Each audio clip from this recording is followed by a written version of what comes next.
आज मी बनवली होती नाश्त्यासाठी गरमागरम अशी इडली. खूप दिवसापासून इडली बनवायचंच राहिलं होतं, कारण बऱ्याचदा असं होतं इडली करायची म्हणजे अगोदरच तयारीला लागावं लागते. आणि त्याच्यात माझ्याकडनं आज गडबड अशी झाली, मम्मींना उपवास होता आणि दुसऱ्यांदा मी कुकर लावला.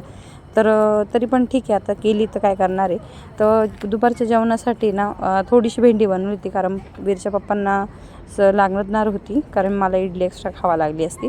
आणि त्यानंतर इडलीची मस्त चटणी गरम गरम बनवली होती. त्यामध्ये मी तीळ, खोबरं आणि पुदिना टाकून मस्त इडली बनवली. त्यानंतर गरमागरम वीरच्या पप्पांना सर्व केली होती. तर छान इडली तयार होती. आणि मग त्यानंतर त्यांचा नाश्ता ऑलरेडी झाला होता, त्यांना चहा दिला आणि मग मी इडलीचा नाश्ता केला. आणि वीरचं बघा, वीर त्याच्याच हाताने डीप करून मस्त खात होता. दुपारपर्यंत माझे कामं आवरले आणि दुपारनंतर मग काय, माझं एक फेवरेट शो म्हणजे CID हे बघायचं चालू होतं. जसं जिओ फायबर लावलं तसं मी जास्त करून तेच बघते. आणि त्यानंतर वीरची आणि वीरच्या आजीची अशी मस्ती चालू होती. आता भेटूया पुढच्या ब्लॉगमध्ये. Bye bye.